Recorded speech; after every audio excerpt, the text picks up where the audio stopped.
I'm just going to give a little bit of an overview of the Canadian market, and I'm going to focus on food and beverage because I think the vast majority of people on the call are interested in the food and beverage market. And if there are questions outside of that scope, we can handle those as they come up.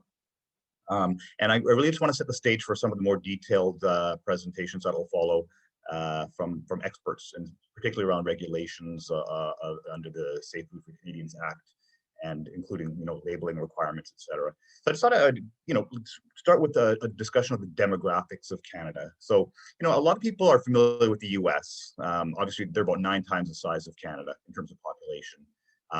So we're about almost 40 million people. But what you've got to realize about Canada is that it's not a single market. It's a vast country geographically, and it's also it's a quite diverse market in terms of what the demographics look like in different provinces and what the consumption trends are in different provinces. I think most people are probably focused on Ontario because we have a lot of Caribbean connections in the province of Ontario and in the GTA, Greater Toronto Area in particular. But keep in mind that there's about 24 municipalities in Canada with a population over 200,000. So if you consider 200,000 a fairly sizable market, you got a lot of different options in Canada. But Ontario is kind of usually the entry point. Logistics are fairly easy, especially by air into Ontario. So Ontario and Quebec, the 2 eastern provinces, excluding the Atlantic provinces, account for about 2/3 of the population of Canada. You throw BC in there, and you're looking at about 75% of the population. I think 35% of the population are in the greater, are in the Toronto, Montreal, and Vancouver areas combined. So, I think when you're looking at Canada, I think the thing is that you've got to be cognizant of the geographic situation. It's about 4,000 kilometers between Vancouver to Toronto. Just keep that in perspective, 4,000 kilometers. So logistics around moving products across the country, it can be challenging. So often the Canadian market, we're so integrated with the US market where most people are living within 150 kilometers of the US border. So often it's north-south. So you'll see Vancouver does, the BC area does a lot of business north-south with the west coast of the US, whereas, Ontario, Southern Ontario is very integrated into, the northeast US states. So keep that in mind because a lot of distributors, a lot of smaller, there's a lot of small distributors in Canada, and a lot of them are focused on a specific region, as opposed to, there's very few large national food distributors. The exception would be, some of the large retailers who can import directly on their own. They may have more of a national strategy, but just to keep that in mind. I also want to talk a little bit about the demographics in terms of immigration, because I think it's important to understand that, the US is a different market than Canada. We have most of our population growth, 50% of our population gains is driven by immigration. So we're looking at we usually bring 300,000 immigrants in a year, or close to that. We're targeting 1 million immigrants over the next few years. I don't have the exact numbers. I don't want to throw numbers around, but it's in that neighborhood. So, keep that in mind in terms of ethnic foods. It's one of the large growth areas in Canada in the food and beverage industry. You'll see like large retailers like Loblaws, Sobeys. They have large ethnic food sections, and a lot of these are specialty foods. We're not talking necessarily about food manufactured by major manufacturing companies that are ethnic foods. I mean, a lot of them are authentic, sort of, manufactured by smaller businesses around the world. And we also see a trend of these large retailers opening grocery stores that are specifically targeted to an ethnic community, or purchasing distribution businesses that focus just on ethnic foods. So an example would be the TNT market, not Trinidad and Tobago. It's a Chinese TNT in Ontario and in BC, which is specifically for the East Asian market. not necessarily just for East Asian people, East Asian foods. These are big groceries, and they're owned. That particular one is owned by Loblaws, one of our major retailers. So ethnic foods is something that you need to be. It's an encouraging signal, I guess, for exporters from countries like Trinidad, because there is a market there for these kind of foods. And in terms of the Caribbean population, there's about 100,000 Trinbagonians living in Canada, and that's an estimate. But when you look at second generation people like myself, for example, it's a lot more than that, right? And when you look at the Caribbean more broadly, we're looking at, I don't have the exact number, but it's probably 1 million people, or close to that have Caribbean origin. So these are large numbers and large demographic bases. The food and beverage market. So Canada's, in terms of our food and beverage sales, retail numbers about 143 billion Canadian dollars of retail sales. So 143 billion. So it's a big market, and it's one of the largest. I think it's the 11th largest market in the world for food and beverage. And the import, we're one of the largest importers of food. Okay, so it's about 40 billion US dollars. So put that in perspective. We're one of the top 10 importers of food in the world, and one of the top 10 food and beverage markets in the world. So people think of the US. Of course, the US is huge, right? But Canada is a big market too. Despite we're not the largest population, but we have a thriving industry. In terms of just overall the GDP for Canada, we're the fourth highest GDP per capita in the G20 countries. So it's a distribution of income is pretty broad in Canada. So you have a lot of people that are large consumers of high quality products that are not necessarily purchasing just based on price. Okay, so that's something to keep in mind, is that Canada, there's a lot of disposable income broadly across the population, and people really like to consume different foods. So when you think about ethnic foods, and your export strategy, it's not just for these ethnic communities. It's all Canadians. They like to try different foods, and they have the means to purchase products that are maybe niche and special and different, but not necessarily always just based on price. Not to say people are not price sensitive. You have to have high quality to justify the price, but it's not just price sensitive shoppers that we're looking at here.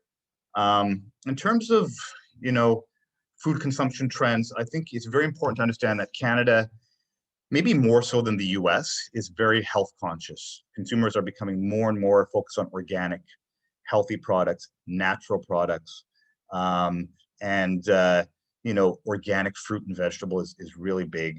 All natural, no artificial colors, low sugar especially, low fat, fat-free, gluten-free. All of these things are big growth areas in Canada. So it's not to say that if your product doesn't fit one of those categories that there's no market for it, but where the growth is in healthy products, organic products, low sugar, gluten-free. There's allergens are often an issue, so some niche products that are substitutes for a product where there's allergen issues. For an example is wild butter. You see wild butter on the shelves here in Trinidad. That's a Canadian product, and it's largely targeted to people with peanut allergies, for example, who can't eat peanut butter.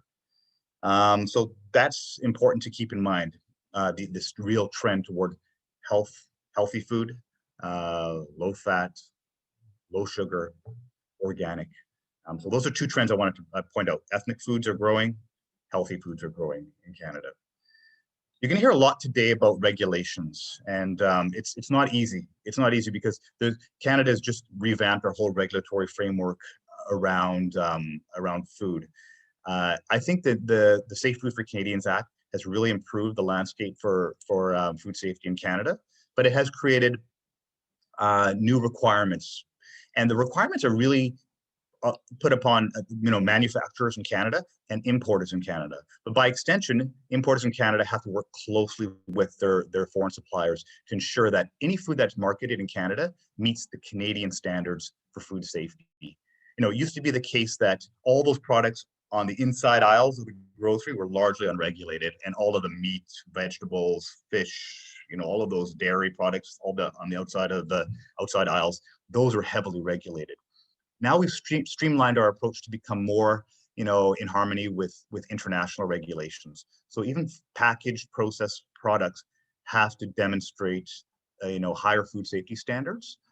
It's not a highly prescriptive approach. It's largely around preventative control plans.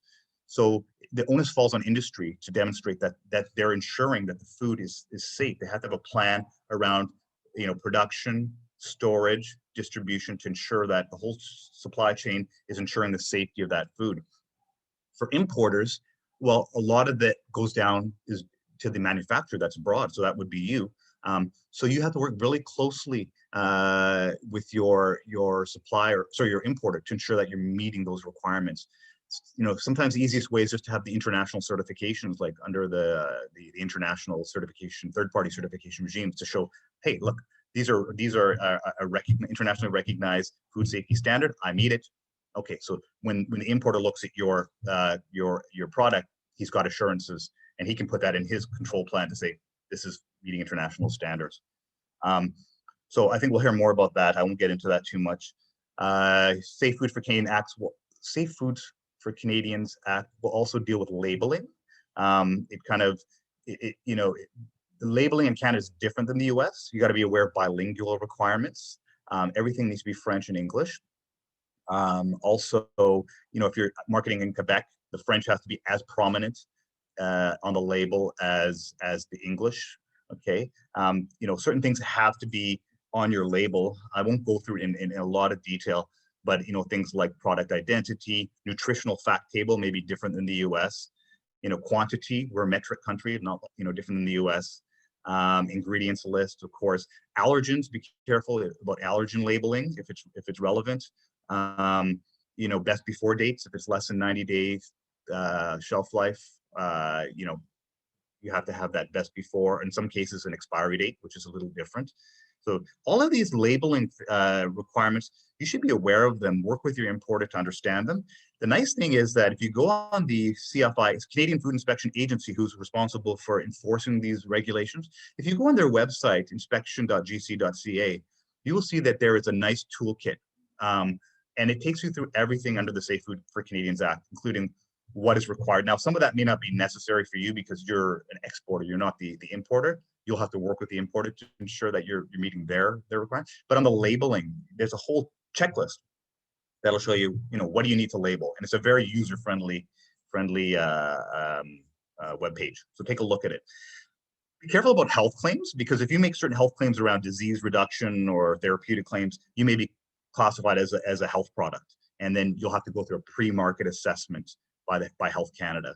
The bottom line is that any food claim you make around health and safety has to be backed up by science. You have to have evidence to demonstrate that claim, and that may require some kind of market assessment. It may not, but I would just be cognizant of working with your importer to ensure that there's any claims around your food health-wise, make sure that you're compliant with the regulations.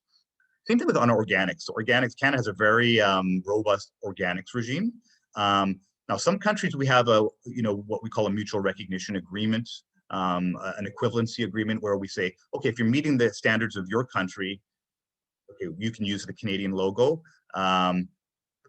It's not quite that simple sometimes. Sometimes you got to have a certification body in that country attest that you're making the standards of Canada if the standards are not the same. But the bottom line is that we don't have that in for Trinidad. So if you're going to put organics on your label, you're going to have to be certified by a CFI recognized, CFI accredited certification body. So you can't just label things organic in Canada. It has to be, you have to demonstrate that you meet the Canadian standards, and there is a certification process around that. So that little Canadian, it's similar to the USDA organics label. We have the the Canadian organics label, it's not that simple. Just be aware of the requirements around that. I have a lot of notes here. I don't want to, my buzzer just went off, so I'm just going to make a couple of quick other points. In terms of your marketing your product, there's a great trade. It's not easy right now with COVID, but there's a great trade show in Canada called CL. It's a French international food and beverage trade show. We have one in Canada that takes place alternating between Toronto and Montreal every year. I know it's, in Canada, things are getting better in terms of opening up, so that may be in the cards soon. But I recommend, it'd be a great thing to see at Trinidad and Tobago Pavilion at CL, where you all come together and you put out a little bit of a promotion at the CL show, because we get a lot of Canadian importers, distributors that utilize that show. It's not the only show, but it's one of the major ones that they use to identify new suppliers. So think about trade shows in Canada. I'll say briefly about the CaribCan agreement. I don't have a lot of time, but I would just say that we do have a unilateral waiver of tariffs in Canada for 18 different Caribbean countries, Commonwealth Caribbean countries, which basically waives tariffs on a unilateral basis. So anything coming into Canada is duty-free. And most food and beverage is covered under that, except for certain agricultural products, things like dairy, poultry, eggs, where Canada has a very supply managed system. So it's not easy to get dairy, eggs, or dairy, eggs, or poultry into Canada. So those are very specific markets. But most packaged products, alcohol products like that are eligible under this waiver. Trinidad is part of that agreement. So for the most part, tariffs will not be an issue. You will have duty-free access to the Canadian market. That waiver under the WTO is eligible till 2023. I don't know if it'll be extended beyond that, but there's no indication that it won't be. So, tariffs are not an issue, but these non-tariff barriers that I've mentioned around, I won't call them barriers, but these regulations around food safety and labeling. Also, I don't want to be remiss in mentioning the Food and Drugs Act around food additives. So make sure you're complying with all of those things. I would say that some of the challenges around Canada, I mentioned the geographic distribution of the population. Competition is very fierce in Canada. So be aware that your product really needs to you have to market your product, and you have to show a niche that you're fitting. So that's one of the real challenges, is that it's a very sophisticated food and beverage market. It's very quality focused. So you really, really need to distinguish yourself and find your niche and market yourself. And a lot of that can be done through your distributor, but you have to have a good distributor to help you with that.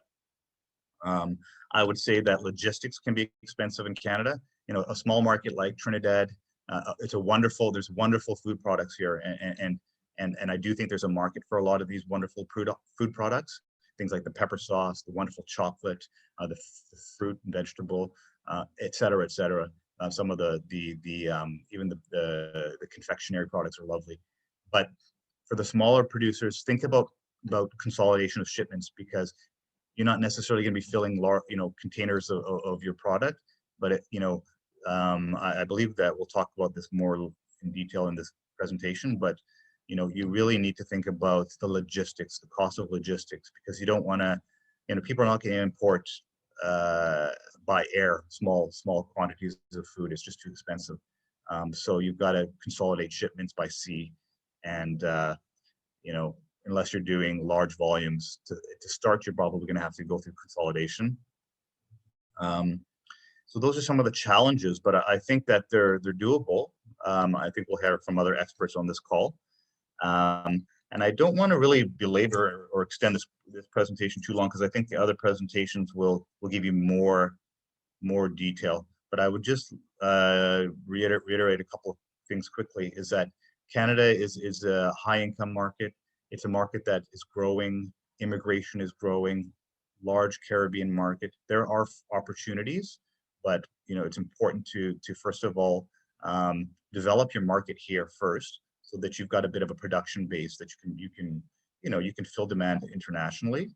And once you're at that point, consider consolidation of shipments with other exporters, and really using Export TT as your partner. Find a good distributor that will invest in bringing your product to market. Do your research on where you want to be, how you want to, what niche you're filling, what your marketing strategy is. These things are very, very important, because if your product doesn't really take off, it's kind of a missed opportunity. You've got to go in with a really good strategy. So I'll leave it at that. I'm sorry if I overwhelm people with a lot of information. I try to be sort of high level as I could be, but my time is up. So I'll pass it back over to our friends at Export TT, and I'm happy to take any questions at any time. Listeners are asking for the website for the labels or the checklist. If you could just repeat that, please. All right. It's inspection.gc.ca, I believe. I'll have to. I believe that's it. And you'll see that there's a lot of links embedded in that toolkit. So if you want to go find the labeling checklist, you just got to scroll down until the labeling section. You'll see there's a labeling checklist. You click that and it takes you to there. So it's multiple pages embedded into this toolkit.